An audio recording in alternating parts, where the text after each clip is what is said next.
নমস্কার বন্ধুরা, পপ কিচেনে সবাইকে স্বাগত। আজ আমি নিয়ে এসেছি হাঁসের ডিম। আমি রান্না করব আজকে হাঁসের ডিমের রেজালা।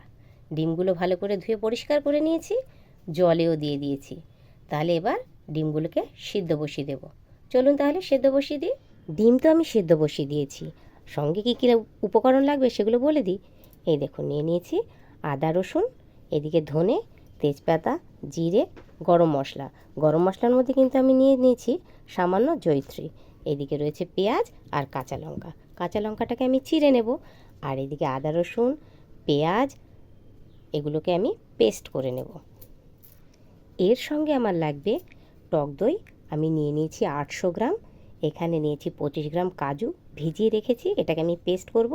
আর শেষে লাগবে আমার ঘি, তার জন্য নিয়ে নিয়েছি আমি।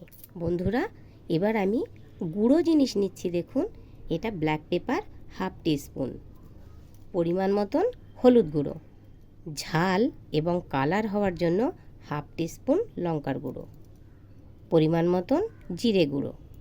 এগুলোকে সব আমি জল নিয়ে একটুখানি গুলে রেখে দিচ্ছি। এই দেখুন না, ডিমগুলো সব সেদ্ধ হয়ে গেছে। এবার নামিয়ে ছাড়িয়ে নেব। ডিমগুলো ছাড়ানো হয়ে গেছে।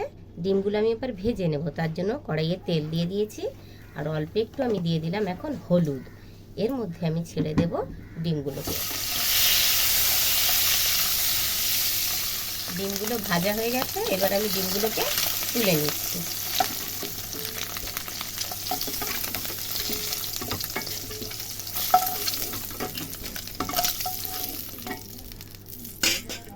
এই দেখুন, আমি কড়াই বসিয়ে দিয়েছি, কড়াই দিয়ে দিয়েছি সর্ষের তেল।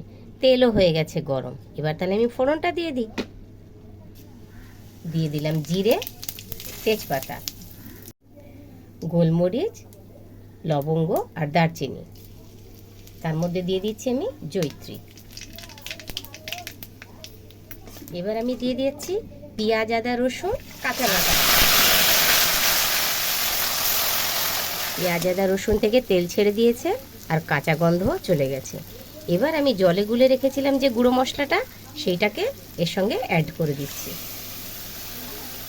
গুঁড়ো মশলা দেওয়ার পরে দেখুন বন্ধুরা, সেটাও কষানো হয়ে গেছে। এবার তাহলে আমি এর সঙ্গে দিয়ে দিচ্ছি কাজু বাটাটা।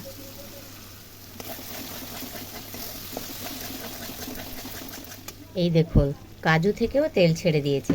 এবার আমি যে টক দইটা ফেটিয়ে রেখেছিলাম, ওই টক দইটা এর সঙ্গে অ্যাড করে দিচ্ছি। এই দেখুন, দই থেকেও আবার তেল ছেড়ে দিয়েছে। এবার তাহলে আমি এর সঙ্গে জল দিয়ে দিচ্ছি। এই দেখুন, গ্রেভি রেডি হয়ে গেছে। এবার তাহলে আমি এর মধ্যে ডিমগুলোকে দিয়ে দেব।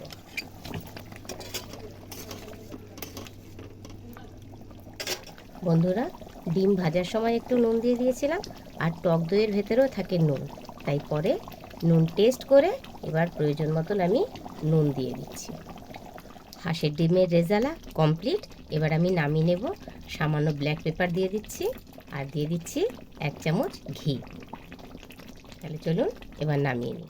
তাহলে বন্ধুরা, আমার এই ডিমের রেজালা রান্না আপনাদের কেমন লাগলো অবশ্যই কিন্তু কমেন্ট করে জানার। ভালো লাগলে রান্না করে খাবেন এইভাবে, আর লাইক করবেন, শেয়ার করবেন। আর একটা কথা, সাবস্ক্রাইব করতে কিন্তু ভুলবেন না। তাহলে আজকের মতন এই পর্যন্ত। টাটা।